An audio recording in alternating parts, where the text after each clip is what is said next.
Hello all. पिछले दिनों मैंने एक वीडियो अपलोड किया था जिसमें मैंने 2025 में होने वाले जो एसएससी का पेपर है उसमें इंग्लिश की क्या स्ट्रैटेजी होनी चाहिए उसके बारे में बात की थी।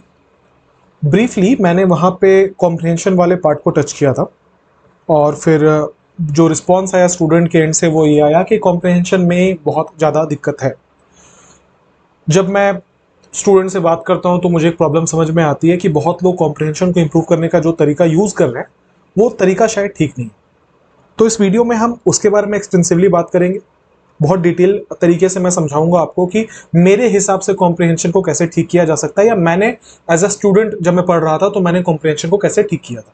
ठीक है, शुरू करते हैं एक बहुत ही बेहतरीन लाइन के साथ। तो एक लाइन कहीं पढ़ा था मैंने कभी कि to cure a disease understand the pain. मतलब ये है कि अगर आपको किसी बीमारी को ठीक करना है तो पहले आप ये समझो कि जो दर्द हो रहा है ना वो क्यों हो रहा है या कहाँ हो रहा है।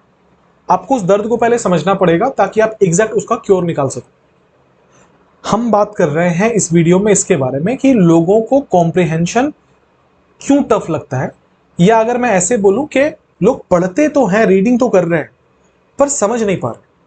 जब भी कोई टीचर, और ये सब सारे टीचर्स कहते हैं कि रीडिंग करो रीडिंग करो रीडिंग करो, तो एक स्टूडेंट का हमेशा ये रिस्पॉन्स होता है कि सर पढ़ता तो हूं या पढ़ती तो हूं पर समझ नहीं पाती कि क्या है। ठीक है, मतलब आप मुझे अगर हिंदी करने को बोल दोगे तो मैं नहीं कर पाऊंगा या मैं नहीं कर पाऊंगी। ऐसा क्यों हो रहा है? आप जब तक क्यों का जवाब नहीं ढूंढेंगे तब तक आप कैसे उसको इंप्रूव करना है इस पे नहीं जा पाएंगे। ठीक है, तो पहले हम क्यों समझने की कोशिश करते हैं कि ऐसा होता क्यों है कि आप पढ़ते हो पर आपको नहीं समझ में आती बातें। मेरे हिसाब से इसके बहुत सारे रीजंस हैं। ठीक है, मेजरली मुझे जो रीजन समझ में आता है वो ये है कि सबसे पहले स्टूडेंट्स के दिमाग में ये चीज डाल दी गई है कि द हिंदू से ही पढ़ना है। मैं क्या बोलना चाह रहा हूं समझना, मैं द हिंदू को जस्ट एक एग्जांपल ले रहा हूं, मैं डायरेक्टली द हिंदू को नहीं बोल रहा, या मेरी बात को थोड़ा सा डेप्थ में जाके समझना मैं क्या बोलना चाह रहा हूं। होता क्या है कि अगर मैं आउट ऑफ 10 मार्क्स देने को बोलूं आपको आपकी रीडिंग स्किल के ऊपर कि आप इंग्लिश को पढ़ के अपनी भाषा में ट्रांसलेट कर पाते हो या नहीं, या मीनिंग समझ पाते हो या नहीं, तो जो बच्चा अपने आप को 0.5 मार्क्स देगा ना आउट ऑफ 10, उसे भी उसी भेड़ चाल में चला दिया जाता है कि ऐसा करो कि द हिंदू पढ़ लो। तो सबसे बड़ी प्रॉब्लम, सबसे मेजर प्रॉब्लम जो स्टूडेंट्स को फेस करना पड़ता है वो ये है कि जब समझ ही नहीं आ रहा उस लेवल का तो हम पढ़े कैसे, हम पढ़े क्यों। आप छोड़ दोगे, ऑब्वियसली आप उसको कंटिन्यू नहीं कर पाओगे। क्यों नहीं कंटिन्यू कर पाओगे? क्योंकि आप अपने लेवल से कहीं ऊपर की चीज उठा रहे हो। तो अगर इसका जवाब आपको चाहिए कि मुझे क्यों नहीं समझ में आता, सबसे स्ट्रॉन्ग रीजन उसका यह है कि आप अपने लेवल से कहीं ऊपर चीज को उठा रहे हो। तो कैसे समझ में आएगा?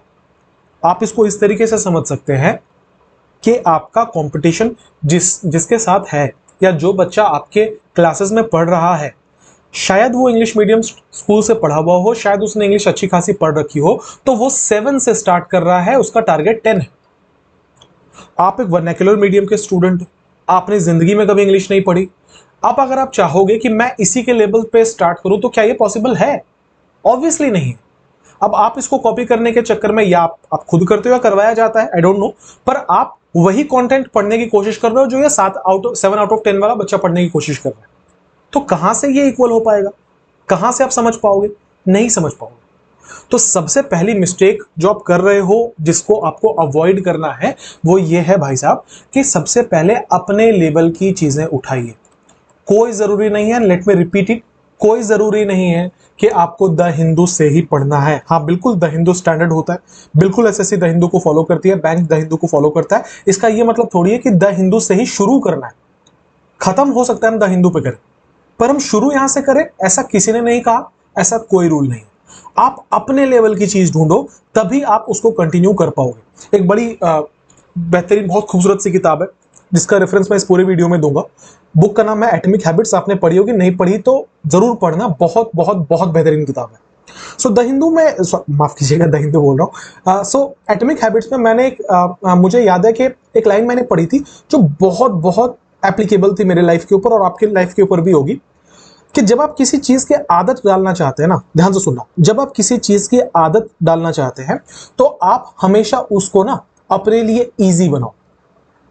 जिस मोमेंट आप जिस नई चीज की आदत डालना चाह रहे हो, जब आप उसको टफ करने लगोगे, जैसे जैसे आप उसको टफ करने लगोगे, आप वो आदत छोड़ते जाओगे। फॉर एग्जाम्पल, आप में से कितने सारे ऐसे लोग हैं, अगर हो तो कमेंट में जरूर बताना, जिसने ये रूटीन बनाया कि मैं सुबह 5 बजे उठूंगा और 8 बजे तक पढ़ूंगा।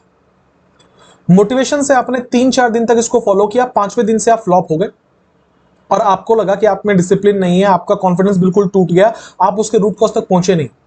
पता ऐसा क्यों हुआ? इसीलिए भाई साहब, क्योंकि आपने अपने लिए चीजें टफ बना ली। सुबह 5 बजे उठना आपके नेचर में ही नहीं है। अगर आपके नेचर में नहीं है, आप कुछ ऐसा काम करोगे जो आपके प्रकृति, जो नेचुरली आपके अंदर आता है, उसके अगेंस्ट में है, तो आपको रोज रोज मोटिवेशन चाहिए होगा। नाउ इट्स क्वाइट ऑब्वियस कि रोज मोटिवेशन नहीं मिल सकता, इसका मतलब इस काम की लॉन्जेविटी नहीं होगी।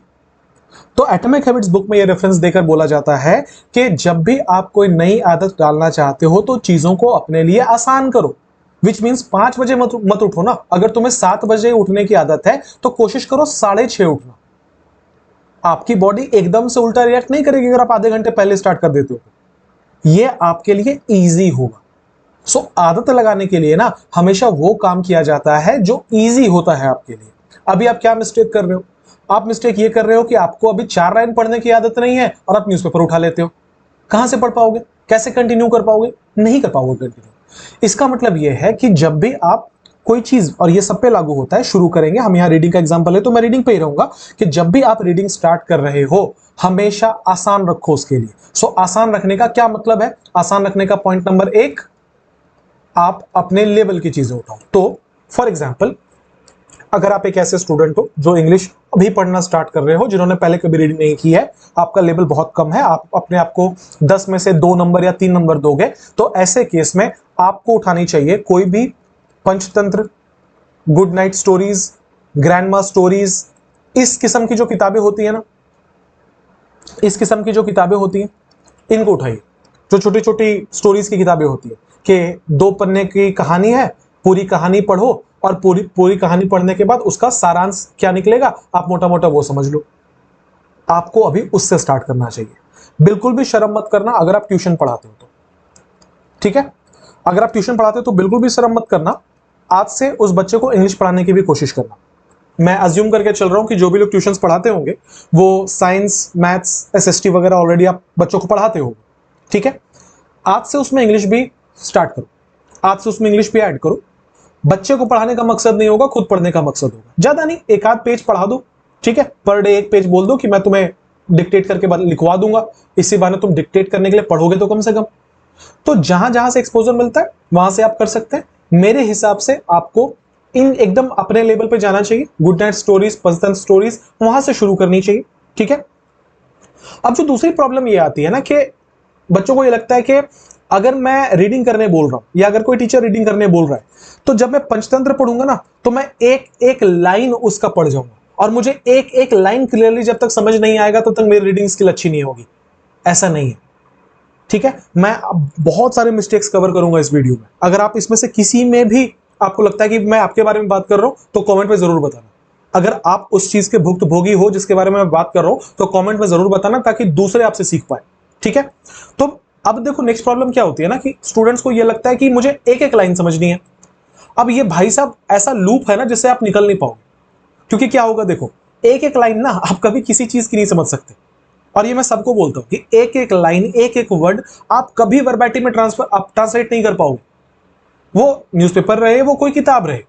इसका मतलब भाई साहब जो लोग अच्छा भी स्कोर कर रहे हैं ना कॉम्प्रिहेंशन में, वो भी एक एक लाइन नहीं समझ रहे। एक एक लाइन कोई नहीं समझता। एक वर्ड है इंग्लिश में समरी, समझते हो, जिसको हिंदी में सारांश कहते हैं। आपको समरी समझनी होती है, आपको एक एक लाइन नहीं समझना होता। मतलब यह है कि मोटा मोटा पैसेज क्या कहना चाह रहा है, जो कहानी आप पढ़ रहे हो, मोटा मोटा वो कहानी आपको क्या कहना चाह रहा है। लेट्स टेक एन एग्जांपल कि आप जो भी लैंग्वेज आप बोलते हो, फॉर एग्जांपल मैं हिंदी भाषी हूं, मैं हिंदी बोलता हूं, तो जब मैं कोई हिंदी की किताब पढ़ता हूं तो क्या मुझे एक एक वर्ड उसमें समझ में आता है? नहीं। मैं जब उसको पढ़ता हूं तो मेरा पूरा फोकस इस पे होता है कि मुझे मोटा मोटा समझ में आ जाए कि क्या कहना चाह रहे हैं। यार यही चीज इंग्लिश के साथ भी तो है, तो क्यों एक एक लाइन समझने पे जा रहे हो? क्या होता है ना, इससे दिमाग में तुरंत से एक नेगेटिव इंप्रेशन जाता है। जिस मोमेंट आपको एक एक लाइन नहीं समझ में आ रहा कि मुझे तो आता ही नहीं है, ये तो हो ही नहीं रहा। ऐसा नहीं है, जितना आपको समझ आ रहा है ना उतना ही सबको समझ में आता है। इसीलिए इस लूप में तो फंसना मत कि मुझे एक एक लाइन समझना है, नहीं समझना। आपको समरी समझनी होती है। ठीक है, एक एक लाइन किसी को समझ नहीं आता। इसीलिए जब आप पढ़ रहे होगे तो अपना फोकस मोटा मोटा उस जो कहानी है उसको समझने पे रखना। आप इस पे कतई मत जाना कि मुझे एक एक लाइन समझना पड़ेगा। तीसरी प्रॉब्लम कि सारे वोकैब पता होने चाहिए। अब तो यार ये इतनी बड़ी मतलब इतना बड़ा हाथी है ना ये रूम में कि तुम उसको रूम से निकाल भी नहीं पाओगे। सारे वोकैब भाई साहब किसको पता होते हैं? कितने वर्ड्स हैं इंग्लिश में आज तक लोग यही नहीं पता कर पाए, तो उसका मीनिंग कहां से पता करेंगे? या फॉर दैट मैटर किसी भी लैंग्वेज में, क्या हम लोग जो भी लैंग्वेज आप बोलते हो क्या आपको उस लैंग्वेज का हर एक वोकैब का मतलब पता होता है? ऑब्वियसली नहीं। तो यार ये जो वोकैब कलेक्शन करने का जो लोगों को ऑब्सेशन होता है ना, इस पे मत जाना। फिर से बोलूंगा वापस उसी चीज को, एटॉमिक हैबिट्स में क्या बोला गया है? चीजों को आसान करना है। ठीक है, तो चीजों को आसान करिए, विच मीन्स सारे के सारे वोकैब आपको पता हो, यह कतई जरूरी नहीं है किसी को नहीं पता होते। Referring to that point again, हमें सिर्फ और सिर्फ समरी समझनी है। हालांकि बहुत सारे ऐसे टीचर्स मिलेंगे जो आपको ये बोलेंगे कि वोकैब की बहुत इंपॉर्टेंस है, वोकैब पता होनी चाहिए। मैं भी वो बात बोल रहा हूं कि वोकैब पता होनी चाहिए, पर जो बच्चा बिगिनर लेवल पे है, जो बच्चा अभी पढ़ना शुरू कर रहा है, उसके लिए पॉसिबल नहीं है कि उसको वोकैब पता हो। Let's be practical. इसका मतलब यह है कि वो वोकैब का मीनिंग अगर जुगाड़ करने बैठेगा ना, अगर वो डिक्शनरी लेकर बैठ जाए, गूगल लेकर बैठ जाए, तो एक पेज पढ़ने में उसको कम से कम 3 घंटे लगेंगे, क्योंकि उसको बार बार गूगल करके देखना पड़ेगा कि क्या मतलब है। तो मैं कह रहा हूं जब आप बिगिनर हो ना, जब शुरुआती लेवल पे हो और जब ऐसे कंटेंट आप उठा रहे हो, तो मत जाओ ना वो कैप पे, मत देखो क्या मीनिंग होता है। ठीक है, आपको सिर्फ समरी समझना है। आपको सिर्फ ये समझना है कि 70-80% अगर आपको कहानी समझ में आ जा रही है तो आपका काम हो गया। शुरुआत सब वहीं से करते हैं। अब जो बच्चे द हिंदू से पढ़ रहे हैं वो ये बोलेंगे कि सर वोकैब तो हमारे लिए इंपॉर्टेंट है, आप बोल रहे हो वोकैब मत पढ़ो। नहीं, आपके लिए भी मैं बताता हूं। देखो, द हिंदू जब कोई पढ़ता है या जब जब आप कोई न्यूज़पेपर पढ़ते हो ना, तो बहुत सारे बच्चों को मैं देखता हूं कि वो वोकैब कलेक्ट करने लग जाता है। अब आप एक बात बताओ कि अगर आप वोकैब कलेक्ट करोगे तो पूरी न्यूज़पेपर का वोकैब कलेक्ट कर पाओगे? और फिर एक न्यूज़पेपर पढ़ने में कितना टाइम लगेगा? है उतना वक्त आपके पास? नहीं ना। और आपको क्या लगता है कितने दिन तक आप ये कंटिन्यू कर पाओगे? 2023 में ना मेरा न्यू ईयर रिजोल्यूशन था कि मैं द हिंदू का अपना एक कलेक्शन रखूंगा अपने पास, ठीक है, जिसको मैं अपने स्टूडेंट्स को पढ़ाऊंगा। तो मैं रोज सुबह चाय लेके बैठता था, द हिंदू न्यूज़पेपर लेकर बैठता था, फिजिकल कॉपी, और एक डायरी बनाई थी, डायरी में नोट करता चलता था। तो 20-25 वर्ड्स रोज नोट करता था एडिटोरियल से छांट छांट कर, जो मुझे इंपॉर्टेंट लगते थे। 3 दिन या 4 दिन आई थिंक मैं ऐसा कर पाया हूँ, फिर नहीं कर पाया, क्योंकि ये प्रैक्टिकल नहीं है कि आप हर दिन इतने वोकैब छाट पाओ। तो वोकैब याद कैसे होते हैं? जिनको याद रहते हैं उनको कैसे याद रहते हैं? बहुत आसान है। एक टेंडेंसी होती है न्यूज़पेपर्स की, जो बहुत न्यूज़पेपर पढ़ता है या फॉलो करता है उसको पता है ये बात। एक टेंडेंसी होती है कि अगर कोई वर्ड इंपॉर्टेंट है ना, तो वो बार बार हर दिन न्यूज़पेपर में यूज होता है। तो जो लगातार रीडिंग कर रहा है, जब उसने 7 दिन तक या 8 दिन तक लगातार एक ही वर्ड देखा, अब उसके जहन में बैठ गया कि इस वर्ड को यूज कैसे किया जाता है। तो मैं क्या करता हूं, जब मैं 7-8 दिन लगातार कोई वर्ड देख लेता हूं, मुझे दिमाग में तुरंत छप जाता है कि ये वाला इंपॉर्टेंट है। तब मैं उसको गूगल करके देख लेता हूं कि उसका क्या मतलब है। एक बार उसका मतलब देख लिया, एक बार उसका यूज देख लिया, पार्ट्स ऑफ स्पीच देख लिया, चूंकि वो इंपॉर्टेंट है, वो फिर से न्यूज़पेपर में आएगा, तो अब मुझे याद रहता है कि वो वर्ड आया था। ठीक है, तो जहां पे भी जो इंपॉर्टेंट वर्ड है ना, वो न्यूज़पेपर में बार बार रिपीट होते हैं, तो आपको कुछ नोट करने की जरूरत नहीं है। मैं इसलिए नहीं बोला क्योंकि नोट करना अच्छा नहीं है, अच्छा है पर बहुत टाइम टेकिंग है। और आप अगर आदत लगाना चाहते हो ना किसी चीज की, तो उसका बहुत जरूरी है कि उसमें समय नहीं लगना चाहिए, वरना आप आदत नहीं बिठा पाओगे वो वाली। और मैं बहुत प्रैक्टिकल बात बोल रहा हूं, आप आदत नहीं बिठा पाओगे। क्यों ऐसा होता है कि जब किसी का जिम उसके घर से 10 मिनट की दूरी पर है, तो वो ज्यादा रेगुलर रह पाता है रेदर देन कि 10 किलोमीटर की दूरी पर है, क्योंकि यहां पहुंचना बहुत आसान है ना, यहां पहुंचना बहुत मुश्किल है। साइकोलॉजिकल चीजें हैं ये सब।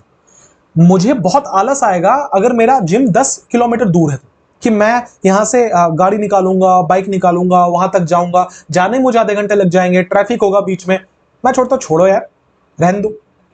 जबकि 10 मिनट है, वॉकिंग डिस्टेंस है, फ्लोर के अपने घर के नीचे है, पास वाली गली में है, आप तुरंत चले जाते हो, क्योंकि बीच में कहीं पे भी यहां रेजिस्टेंस नहीं है ना, रेजिस्टेंस बीच में है ही नहीं, घर से निकले जिम पहुंच गए, तो करना आसान है। ये सब जो आदतें होती है ना कि वोकैब नोट कर लेंगे, कॉपी पे लिख लेंगे, ये सब रेजिस्टेंस पैदा करता है। प्लीज मेरी बात को समझना। इसका मतलब यह है कि शुरुआती दिनों में या जब तक आपको आदत नहीं लग जाती ना, आपको रेजिस्टेंस कम करना है। इसका मतलब ये है कि ये सब नोट करने वाली आदतें शुरू शुरू में मत करो।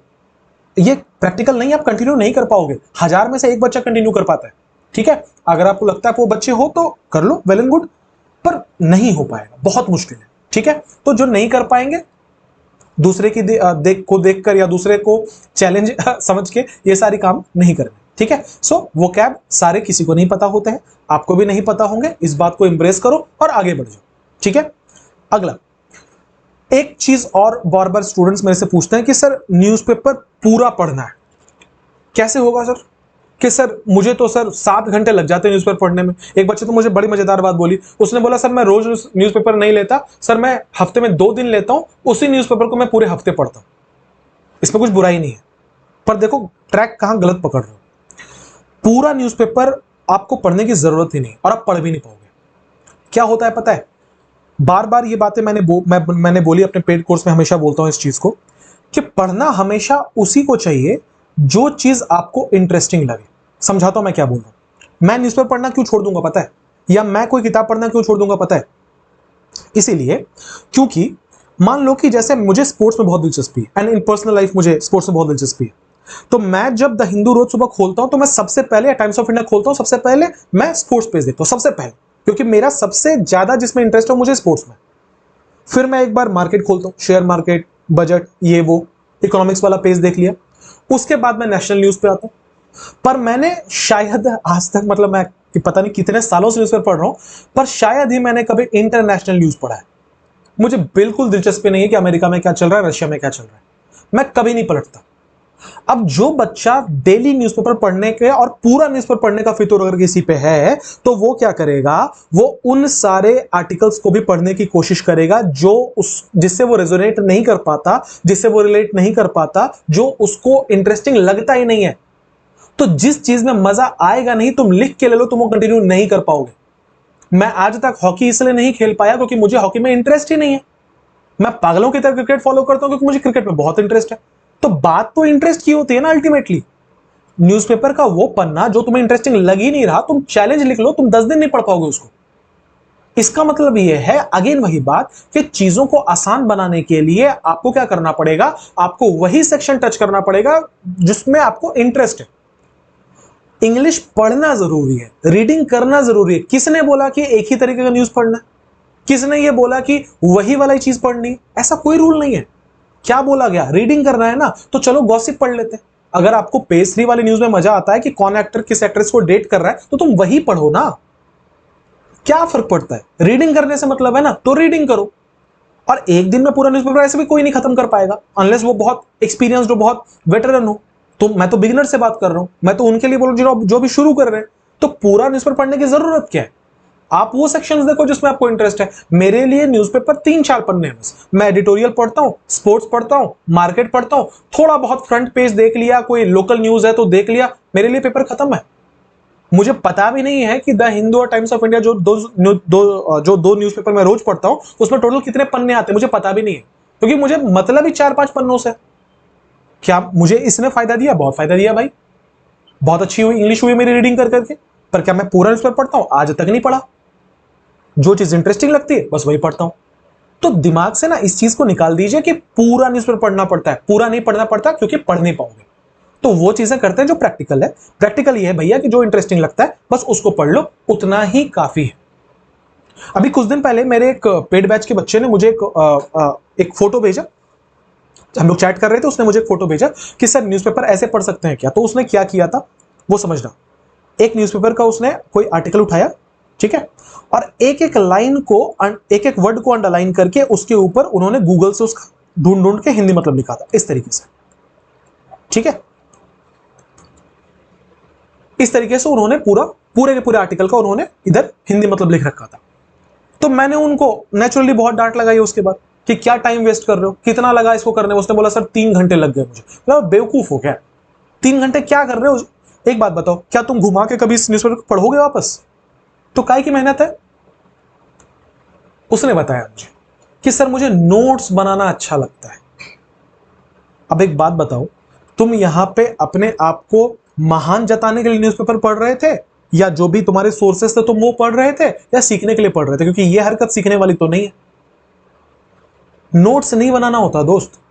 तुम्हें अगर करंट अफेयर्स, तुम यूपीएससी नहीं प्रिपेयर कर रहे, तुम एसएससी बैंकिंग प्रिपेयर कर रहे हो, यहां के करंट अफेयर्स ना न्यूज़पेपर पे नहीं मिलते। यहां एसएससी 2-2, 3-3 साल पुराने वाले करंट अफेयर्स पूछे जा रही है। इसका मतलब नोट्स बनाने का तो कोई लॉजिक नहीं है। पहले मैंने बोल दिया कि वोकैब जमा करना बंद करो, अभी मैं फिर से कह रहा हूं यहां पे कि करंट अफेयर्स के को भी लिखना बंद करो, क्योंकि फिर से वही बात है ना। सोचो, 1 मिनट आंख बंद करके जरा ये सिचुएशन इमेजिन करना कि तुम द हिंदू लेके बैठे हो, तुम्हारे बगल में एक कॉपी है, तुम्हारे हाथ में एक पेन है, तुम पढ़ते जा रहे हो और लिखते जा रहे हो। अब बताओ इसमें एक कितना टाइम लगेगा? बी, क्या ये प्रोसेस फिजिबल है रोज रोज करना? और सी, सबसे बड़ी बात, फिर तुम्हारा फोकस न्यूज़पेपर पे होगा कि नोट्स बनाने पे होगा? फिर तो फोकस से शिफ्ट हो गया। बात तो यहीं से शुरू हुई थी कि हमें रीडिंग करनी है, तुम कहां नोट्स बनाने पे चले गए? तो यार नोट्स वोट्स नहीं बनाना होता। याद रखना, this is a fun activity. तुम्हारा दिन शुरू होना चाहिए रीडिंग के साथ, वो नोवेल रीडिंग हो, न्यूज़पेपर रीडिंग हो, पंचतंत्र स्टोरीज हो, कुछ भी हो, कोई फर्क नहीं पड़ता। तुम्हारा दिन इससे शुरू होना चाहिए, which means it's a fun activity. यहां पे कुछ लिखना है, कुछ पढ़ना है, गूगल करना है, सारी बातें बाद में। कम से कम 6 महीना पहले दिमाग को ट्रेन करना पड़ेगा कि आपको पढ़ने की आदत है। अपने आप को बार बार बोलना पड़ेगा आपको पढ़ने की आदत है। जब ये आदत आपके अंदर आ जाए, फिर देखेंगे ना कि वोकैब जमा करना है, कि नोट्स बनाना है, कि एक इन्फिनेटिव ढूंढना है कितनी जगह है, कि पार्टिसिपल ढूंढना है कितनी जगह है। ये सब बाद की बात है यार, ये एक्सपर्ट्स करते हैं। अभी एक्सपर्ट बनने के लिए नहीं जाना आपको। अभी क्या करना है, जो जिंदगी में नहीं किया, आदत डालनी है रीडिंग करने की। सो आदत कैसे डलेगी, ये मैंने कोशिश की इन 5 पॉइंट्स में बताने के लिए कि क्या क्या मिस्टेक्स आप कर रहे हो। उन मिस्टेक्स को अगर आप बंद कर देंगे तो आपका कॉम्प्रिहेंशन पार्ट काफी इंप्रूव होगा। ठीक है, अग्री करते हो डिसएग्री करते हो कमेंट में जरूर बताना। आगे बढ़ते हैं। अब कुछ ऐसे बच्चे भी होंगे जिनको रीडिंग करना बिल्कुल पसंद नहीं है। ठीक है, तो उनके लिए तो फिर कहानी खत्म है, क्योंकि तब से तो जो मैं बड़बड़ किए जा रहा हूं, जो बातें किए जा रहा हूं, ये सब रीडिंग क्या इर्द गिर्द घूमती है। हर टीचर कहता है रीडिंग करना जरूरी, रीडिंग करना जरूरी। फिर तो जो बच्चा रीडिंग नहीं करा उसको फेल हो जाना चाहिए। ऐसा नहीं है, ये बिल्कुल नहीं है। अब ये बहुत बड़ा मिथ है जो मैं बर्स्ट करना चाहता हूं। साथ ही साथ उन सारे बच्चों को मैसेज देना चाहता हूं कि तुम कुछ गलत नहीं कर रहे अगर तुम रीडिंग नहीं कर पा रहे हो तो। देखो, रीडिंग ना एक ऐसी स्किल है जिसके साथ बहुत कम लोग पैदा होते हैं। ये एक ऐसी स्किल है जिसको अक्वायर किया जाता है, विच मींस आप हमेशा से ऐसा नहीं है कि आपको पढ़ना पसंद है। ये धीरे धीरे धीरे धीरे एक ग्रेजुअल प्रोसेस है जिसमें आपको चीजें ठीक लगने लगती है। ठीक है, वहां तक पहुंचने में वक्त लगता है। ये कोई 1 महीना 2 महीना का प्रोसेस नहीं है, मे बी 1 साल लगे, आपके ऊपर डिपेंड करता है, 2 साल भी लगते हैं लोगों को। ग्रेजुअल प्रोसेस है। तो क्या तब तक हम बेवकूफ बने रहेंगे? नहीं भाई, तब तक बेवकूफ नहीं बने रहेंगे। और भी बहुत सारे सोर्सेज हैं सीखने के। क्या सोर्स है? इसके अलावा जो अगला सोर्स है बहुत इंपॉर्टेंट, वो ये है कि you can watch anything you like. या तो आप चीजों को रीडिंग से सीखो, या तो फिर आप चीजों को लिसनिंग से सीखो। या तो पढ़ के सीखो या तो सुन के सीखो। ये सुन के सीखने वाला तरीका भी बड़ा जबरदस्त है। And I am glad that I am one of the persons जिसने इंग्लिश जब सीखा है ना, तो ज्यादा कंट्रीब्यूशन मेरा लिसनिंग वाले पे, कम कंट्रीब्यूशन मैंने रीडिंग वाले पे। मतलब अगर मैं बोलूं तो मेरा 60% मैंने फिल्में देख के इंग्लिश सीखी है, 40% मेरा जो है वो रीडिंग पोर्शन है। इसलिए आपको बहुत बार मेरे लैंग्वेज में भी दिख जाता होगा कि मैं थोड़ी फिल्म टाइप के डायलॉग्स बोल रहा हूं बीच बीच में, इसलिए क्योंकि मैं वहीं से आ रहा हूं। राइट, मेरा इन्फ्लुएंस वही है। क्यों ऐसा है भाई? क्योंकि मुझे रीडिंग का स्किल नहीं था। मतलब मुझे पढ़ना अच्छा नहीं लगता था, like every other of you, मुझे भी पढ़ना पसंद नहीं था। ये स्किल आने में वक्त लगा, ठीक है, काफी समय लगा। पर उस समय में भी मेरी इंग्लिश ठीक थी। कैसे ठीक थी? क्योंकि मेरा जो कंजम्पशन था ना एंटरटेनमेंट का, मेरा जो कंजम्पशन था एंटरटेनमेंट का, वो काफी हद तक इंग्लिश था। विच मीन्स मैं हॉलीवुड मूवीज देखता था, वेब सीरीज देखता था। मुझे इंडिया के अदर लैंग्वेजेस की मूवीज बहुत पसंद है, तो मुझे तमिल, तेलुगु, बांग्ला, मलयाली ऐसे मूवीज बहुत पसंद है। तो मैं सबको, और मुझे बहुत चिढ़ होती है जब ऐसे लैंग्वेजेस को हिंदी में ट्रांसलेट कर दिया जाता है, क्योंकि वो बिल्कुल गला ही घोट देते हैं हर डायलॉग का।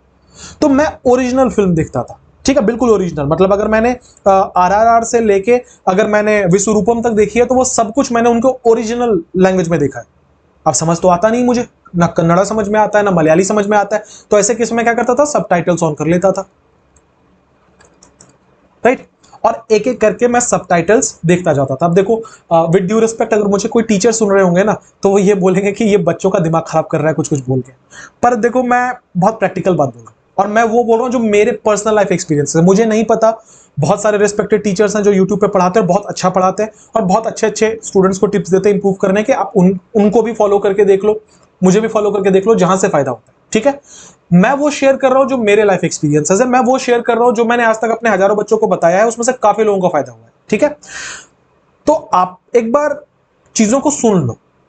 ठीक है, लास्ट तक वीडियो देख लो, चीजों को सुन लो, शायद मैं जो बोलना चाह रहा हूं मैसेज आप तक पहुंच जाएगा। ठीक है, सुनना आगे की बात। तो मैं क्या बोल रहा था कि सबटाइटल्स ऑन करके मैं डायलॉग सुनता था, सबटाइटल देखता था और उसके बाद समझने की कोशिश करता था कि वो क्या कह रहे हैं। ठीक है, इस तरीके से मेरा समझने की जो मेरी कैपेसिटी थी वो बेहतर हुई, मेरी रीडिंग की जो कैपेसिटी थी वो बेहतर हुई, क्योंकि सबटाइटल भी पढ़ना पड़ता है, एंड मोस्ट इंपॉर्टेंटली मेरा स्पोकन में यहीं से ठीक हुआ था। राइट, बहुत सारी ऐसी चीजें थी जो मैं, जिसका मुझे मतलब नहीं पता, पर मैं वो लाइन बहुत फ्लुएंटली बोलता था, इसलिए क्योंकि मैंने फिल्मों में कहीं सुना है। ठीक है, तो इसका मतलब यह है कि कंजम्पशन जो एंटरटेनमेंट का है ना, वो भी आपको सिखाता है। मैं बस ये समझाना चाह रहा हूं आपको। तो ऐसे बच्चे जो रीडिंग नहीं कर सकते, आप ऐसी कोई भी चीज देखिए जिसका इंग्लिश के साथ लेना देना है। राइट, ये बहुत जरूरी है। अब आप बोलेंगे कि सर मतलब फिल्में देख रहे हैं या आप पॉडकास्ट सुन रहे हैं या इंटरव्यू सुन रहे हैं, सर इससे क्या बहुत फायदा होगा? देखो, देयर आर टू थिंग्स, एक होता है एक्टिव लिसनिंग, एक होता है पैसिव लिसनिंग। जैसे आप अगर अभी मेरा वीडियो बैठ के सुन रहे हो, वो एक्टिव लिसनिंग है, जहां पे हर एक चीज आपके दिमाग में क्लियरली जा रही है। आप अगर मेरा वीडियो देखते हुए हेडफोन लगा के कुछ काम भी कर रहे हो साथ साथ में, वो पैसिव लिसनिंग है। इसके अपने मजे हैं और इसका अपना फायदा है। हम जैसे जो वर्किंग क्लास है, जैसे कि मैं भी काम करता हूं, आप भी काम करते हो, कोई स्टूडेंट है, हमारे पास इतना वक्त नहीं होता कि हम हर चीज का एक्टिव लिसनिंग कर पाए। तो हम लोग इंटरव्यूज जब देखते हैं, मैं इंटरव्यूज बहुत देखता हूं, तो मैं क्या करता हूं कि जब मैं ऑफिस जा रहा होता हूं, जब मैं ट्रांजिट में होता हूं, तो मैं बैठा हूं अपनी मतलब कार में और मैं इधर से हेडफोन लगा के और मैं चीजों को सुन रहा हूं, है ना। मैं कैब में हूं, चीजों को सुन रहा हूं, मैं ऑटो रिक्शा पे हूं, मैं चीजों को सुन रहा हूं, मैं बस में हूं, मैं चीजों को सुन रहा हूं। मैं देख नहीं रहा स्क्रीन, मैं बस सुन रहा हूं। This is called passive listening. क्या वो हमें सिखाता है? बिल्कुल सिखाता है भाई। अब देखो, प्रैक्टिकल तो ये बात है ना कि हर किसी के लिए एक्टिव लिसनिंग पॉसिबल नहीं है। हर किसी के लिए पॉसिबल नहीं है कि वो एक इंटरव्यू जो 2 घंटे का है, उसको बैठ के वो पॉडकास्ट ऐसे स्क्रीन पे देखते देखते सुने। जो वर्किंग क्लास लोग हैं या जो स्टूडेंट हैं, उनके लिए पॉसिबल नहीं है। तो क्या हम छोड़ दें? हम सुने नहीं? नहीं, सुनना है, पैसिव लिसनिंग कर लो ना, कोई दिक्कत नहीं है। लगा लो हेडफोन। ठीक है, हमें 100% बातें नहीं समझ में आएंगी, पर 60% बातें तो समझ में आएंगी। Still better than zero. नहीं कर रहे तो जीरो ही तो है, तो पैसिव कर लो ना, 60 हो जाएगा। इसका मतलब पैसिव लिसनिंग की भी अपनी इंपॉर्टेंस होती है, पैसिव लिसनिंग भी जरूरी होता है। तो पहला मैंने क्या बोला यहां पे कि मूवीज देखना जरूरी है, वेब सीरीज देखना जरूरी है। जो चीज में आपको मजा आ रहा है बेसिकली वो करना जरूरी है। रीडिंग में मजा आ रहा है रीडिंग करो, मूवी में मजा आ रहा है मूवी देखो, वेब सीरीज देखना वेब सीरीज देखो। हिंदी वाले नहीं, इंग्लिश वाले बोल रहा हूं, इंग्लिश वाले बोल रहा हूं, जिसका कुछ भी लेना देना इंग्लिश के साथ है, आप वो वाले देखो, कंजम्पशन बढ़ाओ। ठीक है, पैसिव लिसनिंग भी कर लो। राइट, पॉडकास्ट सुनो, इंटरव्यू सुनो, पूरे टाइम स्क्रीन नहीं देख सकते, कोई बात नहीं, कान में लगा के देख लो। ठीक है, बहुत सारे लोगों को ये प्रॉब्लम होता है कि सर एक्सेंट नहीं समझ में आता, सर बहुत फास्ट बोलता है। उसका देखो प्रॉब्लम क्या है, उसमें क्यों हो रहा है ऐसा? क्योंकि आप फॉरेन लोगों को सुन रहे हो। आप शाहरुख खान का पॉडकास्ट लगा लो ना, शाहरुख खान के स्पीचेस सुन लो, आप सुष्मिता सेन के इंटरव्यूज देख लो, आप ऐश्वर्या राय का देख लो, है ना। ये सारे इंडियन लोग हैं जो बोलते हैं, जो इनका उच्चारण है, जो इनका प्रोनाउंसिएशन है वो इंडियन है, तो आपको चीजें बेहतर समझ में आएंगी। आप हर्षा भोगले को सुन लो, क्रिकेट में इंटरेस्टेड हो तो, है ना। मतलब बेसिकली जहां पे भी आपको जो भी कंटेंट मिल रहा है इंग्लिश में है तो कंज्यूम करो, एज सिंपल एज दैट। अब ये कंज्यूम करना मतलब करते हुए क्या चलेगा दिमाग में? जब मैं फिल्में देख रहा हूँ तो मेरे दिमाग में क्या चलेगा? कुछ नहीं चलेगा। आप सिर्फ ऑब्जर्व करो और एब्जॉर्ब करो। फिर से सुनो, आप सिर्फ ऑब्जर्व करो और एब्जॉर्ब करो। फॉर एग्जाम्पल, एक बड़ी अच्छी वेब सीरीज है सूट्स बोल के, है ना। 7-8 सीजन आए, मैंने सारे देख डाले, ये प्राइम और नेटफ्लिक्स पे थे शायद। तो सूट्स में क्या होता था कि एक लीगल फॉर्म है जहां पे लोग काम कर रहे हैं, हार्वी वगैरह सब लोग मिलके काम कर रहे हैं, और मैं सिर्फ क्या करता था, मैं सिर्फ ऑब्जर्व करता था कि इस सिचुएशन में उसने क्या बोला, और फिर मैं उसको रियल लाइफ के बारे में कहीं पे भी चेप देता था। ठीक है, सो फॉर एग्जाम्पल एक dialogue, don't mind my language, एक डायलॉग है बस, तो उसमें एक डायलॉग बड़ा कॉमन था कि what the hell did you just say to me. ये लाइन उसमें बहुत बार है, जिन्होंने देखा होगा वो इस बात को अप्रूव करेंगे कि उसमें ये बहुत बार आया कि what the hell did you just say to me. तो मैं ना ऐसे कहीं के ऐसे करके कहीं पे बोल देता था कि अपने जूनियर्स को बोल दिया, अपने कलीग को बोल दिया ऐसे मजाक में कि what the hell did you just say to me. उनको लगता था भाई इंग्लिश तो बहुत अच्छी है, तो मेरी इंग्लिश अच्छी नहीं है, मैं चेप रहा हूं, कहीं से ऑब्जर्व किया है, यहां लाके मैं चेप दे रहा हूं तुम्हारे सामने। ऐसे ही तो होता है, और क्या होता है भाई। इसका मतलब यह है कि जो चीजें देख रहे हो ना उसको ऑब्जर्व करो, कहां पे क्या वर्ड यूज हो रहा है। शशि थरूर का एक इंटरव्यू मैं देख रहा था, उसमें उन्होंने बोला कि I was absolutely फ्लैबरगास्टेड।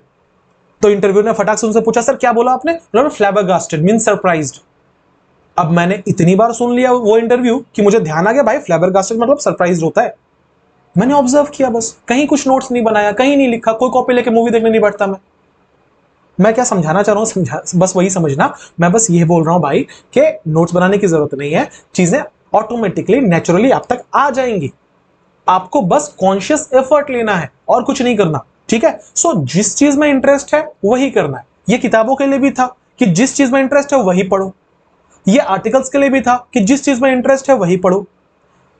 Atomic habits वाली बात पे वापस आऊंगा कि हर वो चीज जिसकी आपको आदत बनानी है उसको अपने लिए इजी करो। जितना मुश्किल करोगे, कल सुबह उठूंगा 4 बजे से लेकर 10 बजे तक पढ़ूंगा, किताबें फाड़ दूंगा एक दिन में, नहीं कर पाओगे, कंसिस्टेंसी नहीं बना पाओगे। क्यों? मोटिवेशन कि हम लोग क्रेव करते हैं, हर चीज के लिए मोटिवेशन चाहिए, क्योंकि डिसिप्लिन नहीं है। डिसिप्लिन जिस दिन हो गया उस दिन मोटिवेशन नहीं ढूंढोगे कभी। डिसिप्लिन कैसे आता है? डिसिप्लिन तब आता है जब चीजें आपके लिए इंटरेस्टिंग और इजी हो, तभी तो आप उसको रोज रोज करोगे ना। अगर मैं ये बोलूं कि हर दिन सुबह उठ के कल से ही मैं 200 पुशअप मारने लगूंगा, मैं मार पाऊंगा क्या? नहीं ना, क्योंकि कैपेसिटी नहीं बिल्डअप है मेरी, नहीं हो पाएगा, आदत नहीं है मुझे, बहुत मुश्किल है। पर मैं बोलूं कि कल सुबह उठ के 2 पुशअप मारूंगा, हो जाएगा, बिल्कुल हो जाएगा। अब अगले दिन एक और बढ़ा लेंगे, फिर एक और बढ़ा लेंगे, फिर एक और बढ़ा लेंगे, होगा ना ऐसा। सेम चीज पढ़ाई पे भी। कैसे एक्सपेक्ट कर रहे हो कि एक दिन में आप 5 पन्ने पढ़ जाओगे, 10 पन्ने पढ़ जाओगे, पूरा न्यूज़पेपर पढ़ जाएंगे? नहीं होता भाई ऐसा। बेसिक लेवल से स्टार्ट करेंगे, धीरे धीरे इंप्रूव करेंगे।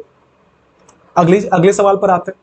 अगला सवाल यह है कि सर कितना समय देना चाहिए हमें इंग्लिश सीखने को? मतलब अगर मैं कुछ पढ़ रहा हूं तो मुझे कितना टाइम पर डे देना चाहिए? इसका कोई जवाब नहीं है। कितना टाइम काफी है आपके लिए, कितना टाइम आप निकाल सकते हो अपने रूटीन से, इसका मतलब ये सब्जेक्टिव सवाल है। मेरे पास अगर दिन भर में केवल 1 घंटा बचता है इंग्लिश पढ़ने के लिए तो मैं उसका 1/4 मतलब 15 मिनट दूंगा रीडिंग को। बाकी ग्रामर भी है और सब्जेक्ट्स भी है यार, आपको जीएस भी पढ़ना है, मैथ्स भी पढ़ना है, तो पूरा टाइम तो हम इंग्लिश को नहीं दे सकते ना। इसका मतलब यह है कि कितना टाइम है वो आप डिसाइड करो, कितना इंप्रूव हो रहा है वो आपका लेवल क्या है मुझे नहीं पता। अब कोई अगर एक्सपर्ट है तो वो 15 मिनट भी अगर रीडिंग कर ले रहा है उसके लिए काफी है, पर जो बिगिनर है उसके लिए आधा घंटा भी काफी नहीं है। तो आप देख लो कितना समय आप दे सकते हो, आपकी रूटीन में कितना है, जितने में आपका मन भर जाए उतना कर लो, ठीक है। पर एक एवरेज रखना कि अगर आप बिगिनर हो तो हर दिन कम से कम 15 मिनट तो रीडिंग करनी चाहिए आपको मेरे हिसाब से, ठीक है। 15 मिनट रीडिंग करो, ऐसा मत कर लेना कि एक ही दिन में 3 घंटे, फिर वही बात हो जाएगी कि अपने लिए चीजों को मुश्किल बना लो, ठीक है। दूसरा, टाइम का फैक्टर उठाए तो ये भी होता है कि सर कितने टाइम में इंप्रूव हो जाएगा, तो बच्चे टाइम लगेगा। मैं हमेशा इस बात को अपने स्टूडेंट्स को बोलता हूं फनी तरीके से कि जो पाप तुमने 20 साल तक किए हैं वो एकदम से नहीं धुल जाएंगे। विच मीन्स ये है कि 20 साल बिल्कुल भी नहीं पढ़ा इंग्लिश तो एकदम से आप सोचोगे कि मुझे 20 दिन में इंग्लिश मैं सीख जाऊं, तो यार ऐसा नहीं होगा। वो जो क्लिकबेट वाले थंबनेल होते हैं ना कि आओ 16 घंटे में इंग्लिश सीखें, ये 6 रूल कर लो इंग्लिश सीख जाओगे, वैसा कुछ नहीं होता भाई, प्रैक्टिकल बातें नहीं है वो सब, टाइम लगेगा, ठीक है। कितना टाइम लगेगा ये आपकी स्पीड और आपकी डेडिकेशन के ऊपर है। जो बच्चा रोज करेगा उसके 6 महीने के आसपास में उसको फील आने लगता है इंग्लिश का, ठीक है। पर जो बच्चा छोड़ छोड़कर कर रहा है, ज्यादा वक्त नहीं डेडिकेट कर रहा, बहुत सीरियस नहीं है, उनको साल 2 साल भी लग जाते हैं। तो it completely depends on you, ठीक है। अगला है नोट्स बना लूं? नहीं, नोट्स बनाने की जरूरत नहीं है।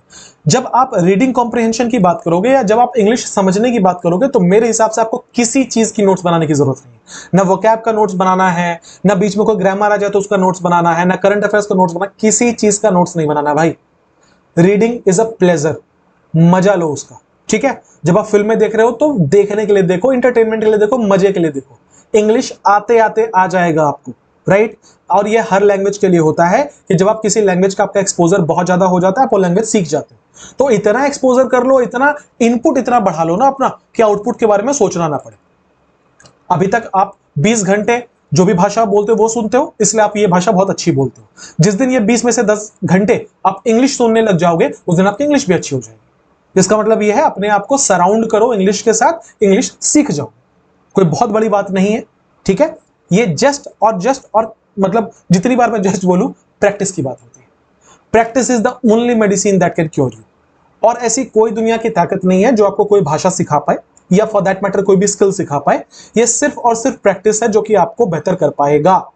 इसीलिए इस बात को गांठ बांध लो कि कोई भी दवा, कोई भी कैप्सूल काम नहीं आएगी, कोई भी टीचर आपको इंग्लिश नहीं सिखा सकता अनलेस आप प्रैक्टिस करो। बिना प्रैक्टिस के आप नहीं सीख पाओगे, ठीक है।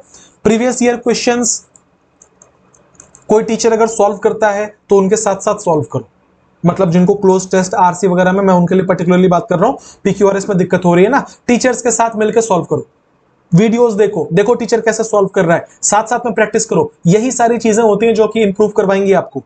रीडिंग लगातार करो, पैसिव लिसनिंग लगातार करो, जानबूझ के वैसे लोगों को अपने आसपास में रखो जो आपके जितने एंथुजियास्टिक हो कुछ सीखने के लिए। कहते हैं ना, you are the average of 5 people around you.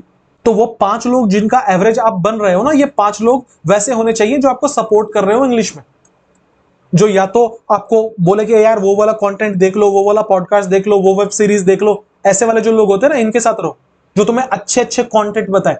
और ज्यादा कुछ नहीं करना, यूट्यूब पे जाना, लिखना English interview by Indian celebrities, बस इतना लिख दो। देखो कितने सारे सेलिब्रिटीज के आपको वीडियोस मिल जाएंगे जो इंग्लिश में अपना भाषण दे रहे हैं, इंग्लिश में पॉडकास्ट दे रहे हैं। सुनो ना आराम से, जितना वक्त है सुनो, हेडफोन लगाओ, फिर काम करो। जितना ज्यादा इनपुट बढ़ाओगे उतना ज्यादा आउटपुट अच्छा होगा और उतनी जल्दी रिजल्ट आएगा, ठीक है। आई होप मैं एड्रेस कर पाया इस वीडियो के थ्रू बहुत सारे लोगों को जो कॉम्प्रिहेंशन रिलेटेड जो परेशानियां थी, या वो परेशानियां थी कि सर मैं इंग्लिश बोलता, मतलब पढ़ता तो हूं पर मुझे समझ नहीं आती, ठीक है।